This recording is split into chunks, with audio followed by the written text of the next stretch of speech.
Santo e soberano Deus, estamos aqui, Senhor, de joelhos, agradecendo por mais um culto, por mais uma oportunidade que o Senhor nos deu, por mais a liberdade que o Senhor nos deu, e viemos aqui com o coração aberto, viemos voluntariamente aqui buscar a Tua palavra. Com certeza, Pai, o Teu Espírito já está começando a operar em nosso meio, está agindo. Pedimos ao Senhor que o Senhor ouve, meu Pai, cada pedido que foi selecionado aqui, que foi falado, que foi pronunciado. O Senhor conhece, meu Pai, o desejo do Teu povo. O Senhor cumpre na vida deles, meu Pai, a Tua vontade. Amém. E cada um de nós possamos sair daqui renovados. Amém. Pelo Teu Espírito, em nome de Jesus. Amém. Boa noite. Boa noite. Tarda, mas não falha. Feliz de estar com vocês. Temos coisas boas pela frente, Glória. mas ainda não podem ser reveladas. O que eu posso dizer, por exemplo, é que ontem e hoje eu tive 6 conversas na associação sobre vocês. Muito obrigada. Sejam presenciais ou online, ou por telefone, foram 6 conversas, Arnaldo. Maravilha. Mas tá dando certo, tá dando certo.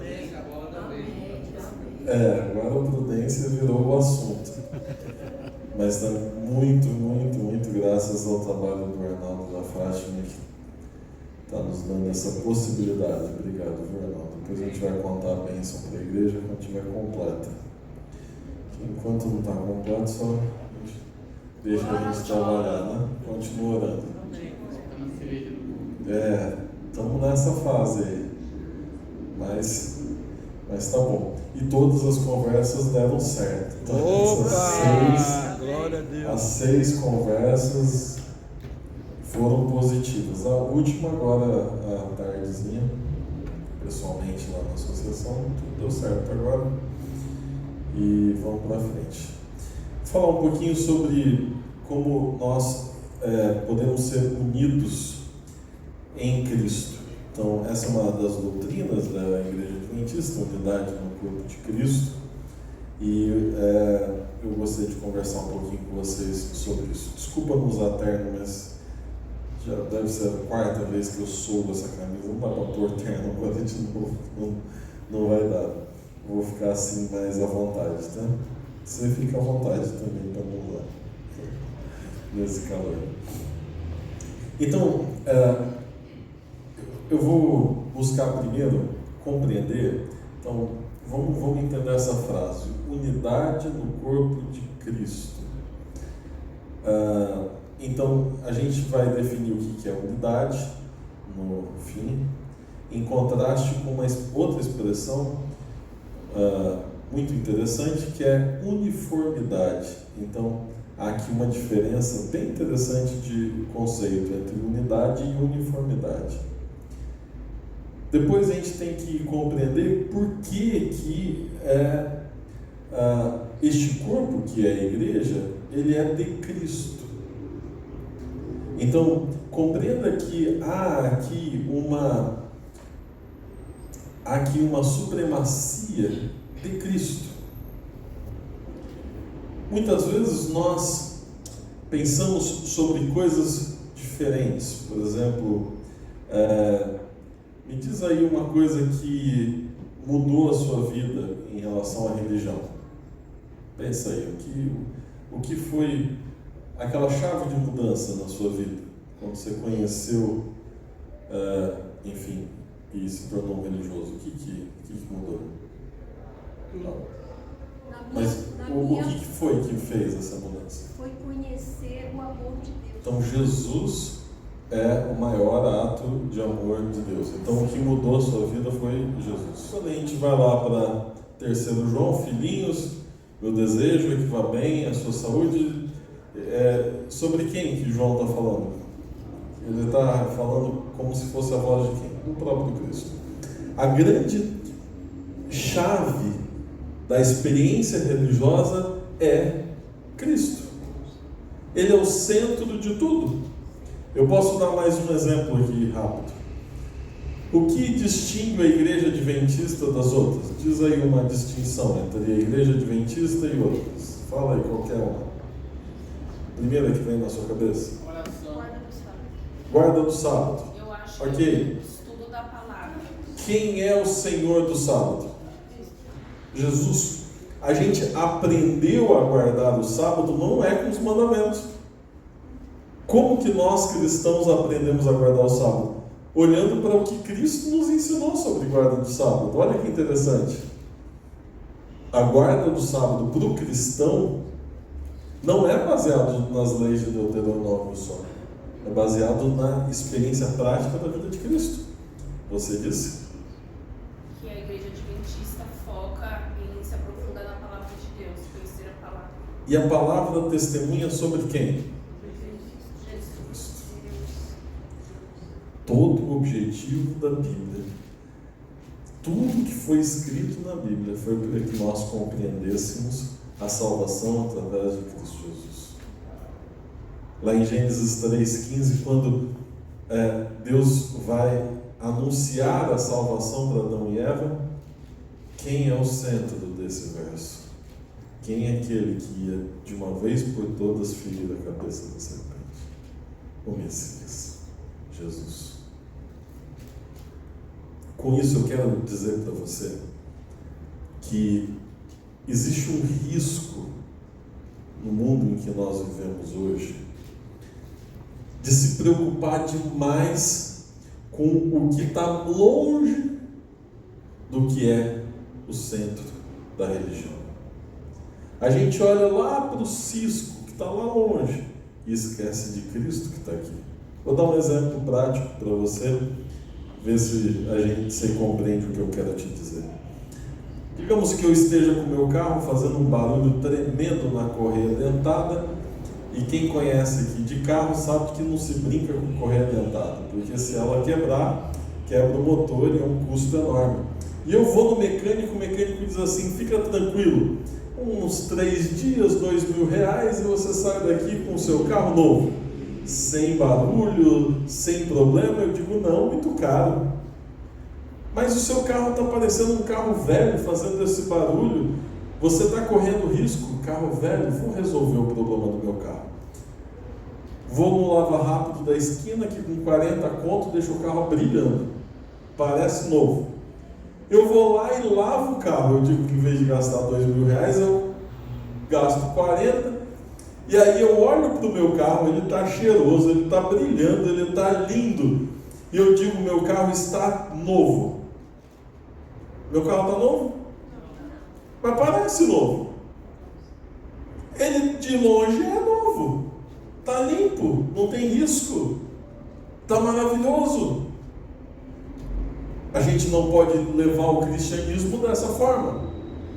O cerne está quebrado, o centro não está certo, eu não mais aprendo com os ensinos de Cristo, eu não mais o sigo, ele não mais é o meu exemplo, mas eu lavei o carro por fora. Eu pareço cristão, eu falo como cristão, eu incentivo os outros a terem uma aparência de cristão, eu ensino os outros a se parecerem com cristãos, mas eu não sou cristão. Porque na hora de seguir os ensinos de Cristo, eu dou um passo para trás. Na hora de amar os meus inimigos, eu digo: bandido bom é o quê? Morto. Isso não parece com cristão? Quando a coisa aperta, eu digo: olho por olho, dente por dente.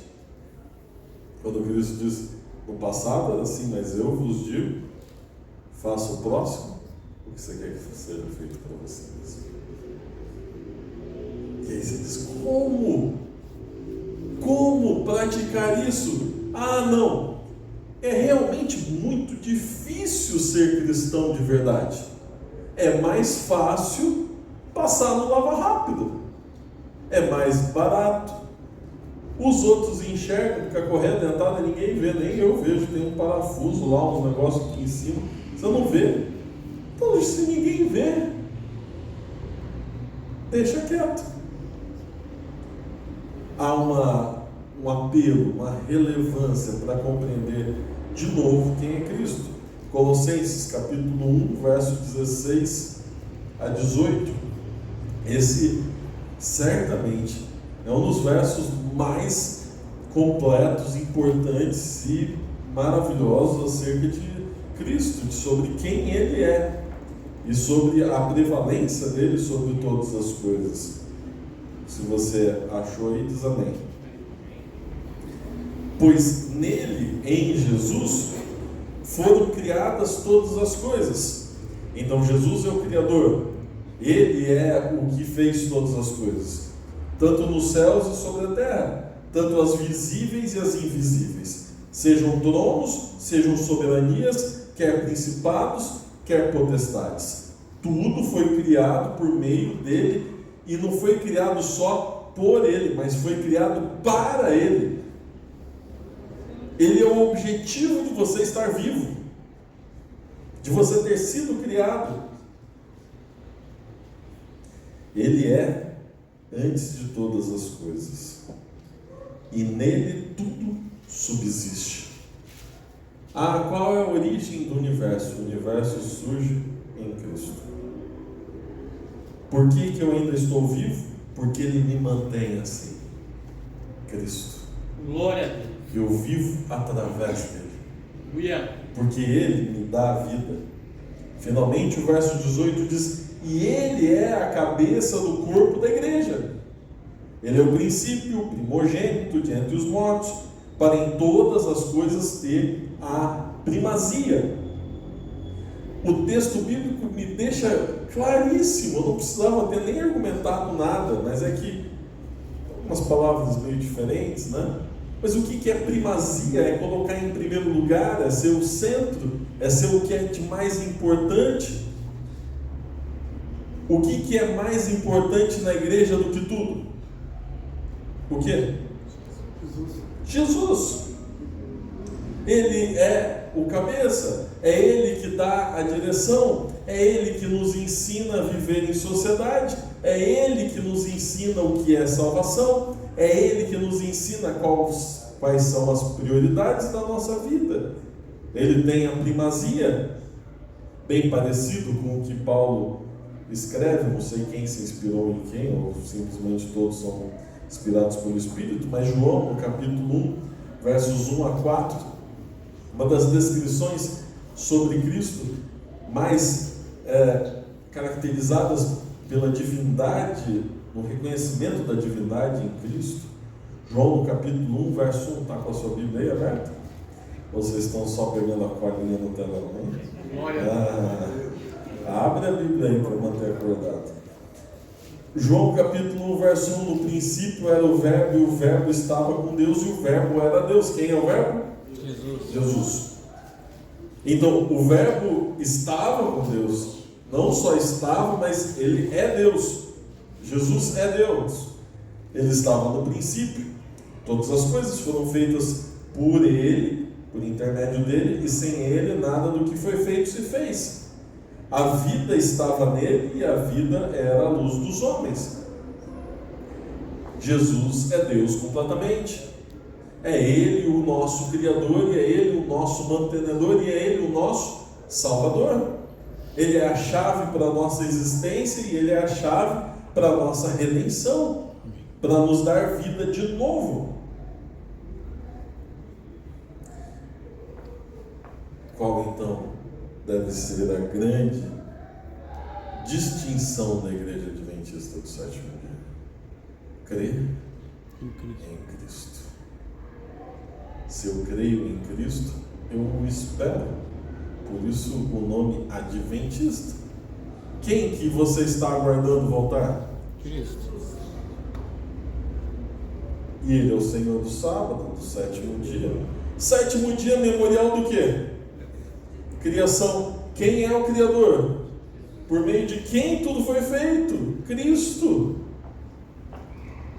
Você deveria ser um reformador da crença em Cristo. Porque uma denominação que existem outros personagens importantes no processo de salvação, desmerece a Cristo. Se eu preciso de um intercessor para falar com Cristo, Cristo não tem valor. Tem valor é o intercessor. Se eu tenho que tomar cuidado, né? Porque a gente vai se entusiasmando e vai falar coisa que ofende, né? Mas se eu preciso tanto apelar para o financeiro, então eu não deveria estar confiando em Cristo. João no capítulo 1, verso 17. Na verdade, João 1, capítulo... Eu vou começar pelo 15. Aqui é uma expressão de João Batista. João testemunha a respeito de Jesus e ele exclama: este é o de quem eu disse, o que vem depois de mim, contudo a primazia, porquanto já existia antes de mim, porque todos nós temos recebido da sua plenitude graça sobre graça. Porque a lei foi dada por intermédio de Moisés, mas a graça e a verdade vieram por meio de Jesus Cristo. E ninguém jamais viu a Deus, o Deus unigênito que está no seio do Pai, é quem o revelou. Então, para João Batista, num tremendo texto sobre a graça, pouquíssimo explorado em sermões, ele diz assim: olha, ok, a lei veio lá escrita por Moisés, na verdade o decálogo foi escrito pelo dedo de Deus, mas você tem 5 livros de leis, né? Não simplifica isso aí.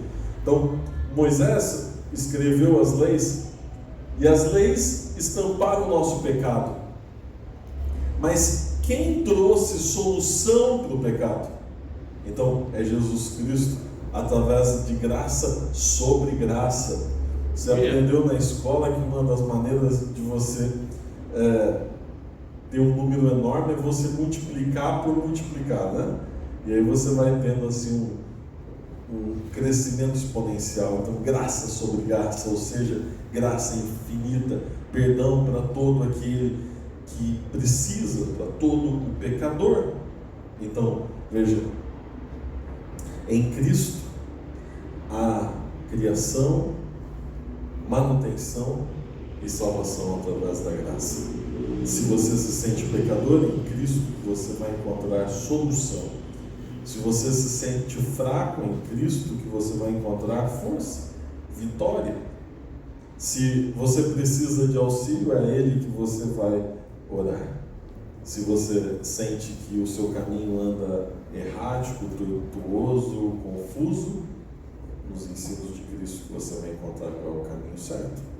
Hebreus no capítulo 1, verso 1, o autor de Hebreus nos lembra de que existem diversas maneiras como Deus se revelou a nós. Hebreus capítulo 1, verso 1, havendo Deus outrora falado de muitas maneiras, de muitas vezes, de muitas maneiras aos pais pelos profetas, nestes últimos dias nos falou pelo Filho, a quem constituiu o herdeiro de todas as coisas, pelo qual também fez o universo.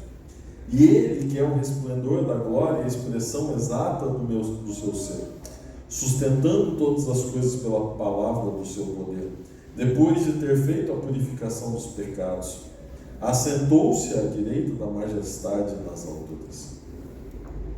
Se Deus se revela através das Escrituras, através dos profetas, o autor de Hebreus diz: mas em Cristo a revelação foi feita em plenitude, muito maior nos últimos dias. Eu convido você a fazer realmente disso um objeto de estudo na sua vida. Se você quer dedicar tempo a alguma coisa, que seja compreender os ensinos de Cristo.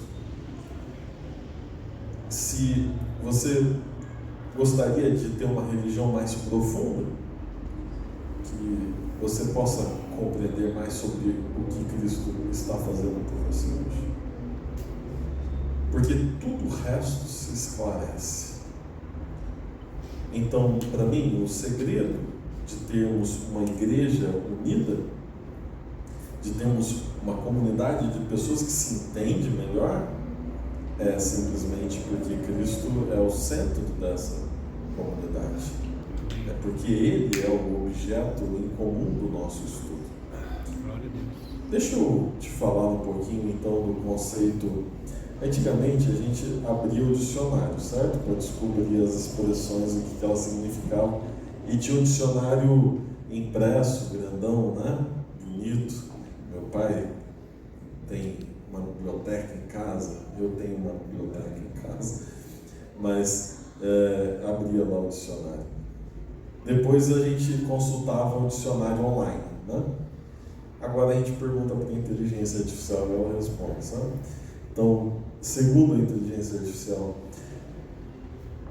unidade é a qualidade de ser único, algo que é uno, homogêneo. Por exemplo, a unidade de um país. Se você chega no Brasil, você pode chegar no Rio Grande do Sul, onde vai ter um tipo de comida, onde as pessoas vão falar um português um pouco diferente do que é falado nas outras religiões, onde as pessoas se vestem um pouco diferente do que outros lugares, já que o Brasil é um país continental muito grande, muito distante uma parte da outra. Mas se você pisa no Rio Grande do Sul, você sabe que você está onde? No Brasil. Aí você vai lá para o Nordeste, extremo, né? E aí você chega em Fortaleza, Ceará. Aí você desce do avião, eu não aconselho de carro, que vai ser a semana toda, né? Desce do avião, e aí você vai ver a comida completamente outra. É outra coisa que come. O linguajar é completamente outro. Os costumes são outros. Você vai ver, por exemplo, que dá 1h ali da tarde, até os restaurantes fecham, vai todo mundo descansar um pouquinho, muito calor. Depois das 3 horas é que alguém vai abrir loja para ver alguma coisa. Completamente diferente. Mas você sabe exatamente que aquilo ali é Brasil. A mesma coisa acontece nos Estados Unidos. Se você desce do avião no Texas, parece uma coisa completamente diferente, come diferente, se veste diferente, o inglês é diferente. Se você desce do outro lado em Nova York, é outra coisa. Mas pisou nos Estados Unidos, até o cheiro daquele país é diferente. Você sabe que está nos Estados Unidos. Se você pisar na Itália, se você pisar na Itália, em Nápoles, é um país completamente diferente. Come coisas diferentes, planta coisas diferentes, fala de maneira diferente, mas é Itália. Entende? Unidade é ser homogêneo, apesar das diferenças. Uniformidade significa que algo é igual em todas as suas partes, ou seja, apresenta características constantes e homogêneas. É como se tudo fosse feito do mesmo molde, sem nenhuma variação significativa. Sem parecer uma pessoa que está ficando idosa, mas no passado, quando a gente ia comprar um tênis, a gente ia numa loja de tênis e os tênis que tivessem lá, a gente escolhia o mais bonito e levava para casa ou o que cabia no bolso, certo? Isso é na época aí dos avós, né? Era assim que a gente comprava tênis. Hoje em dia não é assim não. As gerações mais novas, me corrijam aí os mais novos se eu estou fora de moda, mas eles primeiro descobrem o modelo do tênis, não é isso? Você viu no Instagram, você viu não sei aonde. Primeiro você sabe a marca, a cor exatamente, o modelo, você sabe tudo sobre aquele tênis. E aí você vai na loja ou porque você quer comprar exatamente aquele tênis e acabou, para levar para casa. E se não tiver naquela loja, tudo bem, você vai lá na internet e compra e chega em casa. Mas você não escolhe o que tem na loja, você escolhe o que você quer, o modelo que você quer. Hoje é assim que compra tênis. E se você pede pela internet, chega em casa exatamente o modelo do tênis que você pediu. A cor, o logotipo, o formato. E se eu e você pedirmos o mesmo tênis, eles vão chegar exatamente iguais. Porque o tênis é feito igual. Forma. Não tem diferença. E se tiver diferença, o que você faz? Põe no correio de volta e diz: tchau, obrigado, eu quero aquele igualzinho. Eu não quero um negócio fora do lugar. Isso é uniformidade. Isso funciona dentro da igreja? Eu consigo pegar você, fazer uma forma, enfiar dentro dessa forma e ser exatamente igual ao que eu sou? Não? Então por que a gente fica julgando os outros baseado na nossa experiência religiosa? Por que a gente quer que os outros sejam iguais ao que a gente faz? Se na minha casa tem arroz integral, na sua tem que ter também. Se eu li o grande conflito, o que você tem que ter feito? Lido o grande conflito. Porque eu li. Se eu não ligar o fogão no sábado, o que você tem que fazer na sua casa? Não pode ligar. Se eu não for na praia no sábado, o que você não pode fazer? Não pode ir na praia no sábado. Simples. Se eu der 10% de oferta, quanto que você tem que dar de oferta? 10%. Por quê? Na maior parte do tempo, nós estamos atrás de uniformidade. Só que já dizia aquela musiquinha: não há outro igual a você. Deus o ama assim como você. Glória a Deus. Então, meus amigos, qual é o segredo para sermos um corpo? É exatamente olhar para o corpo. O seu dedão do pé é igual ao seu dedão da mão? Não. Se fosse, você estava lascado, não ia conseguir andar direito. O seu cabelo na cabeça é igual o pelo na mão? Ainda bem que não. O seu olho é igual ao seu joelho? A pessoa com o joelho na cara? Não. O seu corpo é completamente diferente nas partes. E funciona junto? Funciona porque é diferente. Aqui, Cristo está nos convidando a sermos unidos. Quando eu vejo uma pessoa, eu não digo lá vem um dedão. Eu não digo lá vem o nariz, lá vem o cabelo. Eu digo vem uma pessoa. Homogênea, é uma unidade, mas completamente diferente nas suas partes. Quando eu olho para você, eu vejo o corpo de Cristo. Não porque todos nós somos iguais, não porque todos nós pensamos iguais, não porque todos nós praticamos o cristianismo da mesma forma, não porque todos nós interpretamos a Bíblia do mesmo jeito, não, mas porque todos nós cremos em Cristo. Amém. É Ele que nos une, mesmo nós sendo diferentes. É Ele a razão de continuarmos indo na mesma direção. E quando não for, então estaremos em conflito. Aí o dedão do pé vai querer ir para a direita, e o dedão do outro vai querer ir para a direita também, você quer ir para frente, e aí vai tudo picar. A mão vai querer ir para um lugar, a cabeça para o outro, e você não vai conseguir. O olho vai querer ver uma coisa, a boca falar outra. Você já tentou fazer 3, 4 coisas ao mesmo tempo? Não dá certo. Alguma dá errado. Eu sou uma pessoa monotarefa. Eu faço uma coisa por vez. Não faço várias. Eu sempre desligo uma. Eu até, às vezes, faço coisas como escrever, sermão, etc., com música alta e tal no ouvido. Mas eu não estou ouvindo ela. É só para, na verdade, apagar o resto dos barulhos. Mas eu sou só uma coisa. E minha esposa são vários. Minha esposa está fazendo um ovo aqui, escrevendo lá, ouvindo aqui. É normal para as mulheres, né? Mas eu não consigo. E várias vezes ela chega e diz assim, e tal coisa? E eu estou fazendo uma e eu simplesmente a ignoro, porque eu não consigo responder o que ela pediu. Ela disse, você não está me ouvindo? Eu disse, eu estou, mas não consigo te responder. Eu só consigo fazer uma coisa. Então eu termino aqui e aí eu viro para lá, ou eu paro aqui, falo com você e te respondo. 2 não dá, 3, 4 ainda é impossível. Se eu estiver fritando um ovo e alguém me perguntar uma coisa, vai queimar o ovo.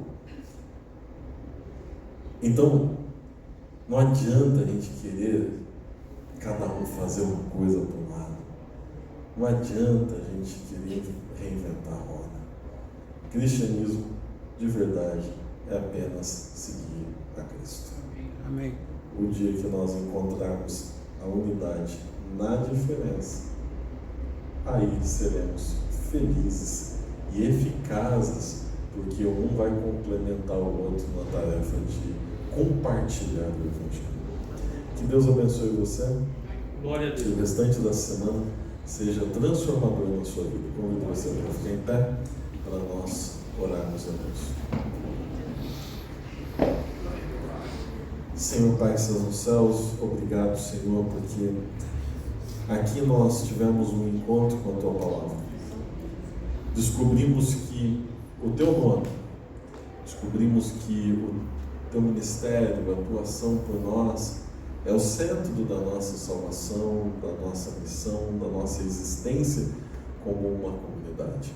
Por favor, Senhor, que possamos nos lembrar dos ensinos de Jesus, que possamos ter a Cristo exatamente como nosso exemplo de vida, que aos pés de Cristo possamos encontrar perdão, misericórdia, compaixão, que unidos, apesar das nossas diferenças, possamos contribuir um pouquinho para compartilhar essa mensagem com outros, que possamos, Senhor, igual a Cristo, aceitar, compreender, conviver com a diferença, com os diferentes. Por favor, Senhor, o restante dessa semana esteja ao nosso lado, nos sustente com a Tua mão, nos dê a vitória que pode vir apenas do nosso Salvador. Esteja individualmente com cada família que aqui está, o Senhor conhece os dramas, as necessidades, os obstáculos, nos dê a Tua vitória. É isso que nós te pedimos, agradecemos, pelo amor do nome de Jesus. Amém. Deus te abençoe. Sábado, às 9 horas, e depois do culto vai ser com o nosso irmão lá da comunidade árabe, o pastor Antônio Habitado. Oi? 8h10, a irmã já garante que estaremos aqui a partir das 8h10 no sábado, né? Orando.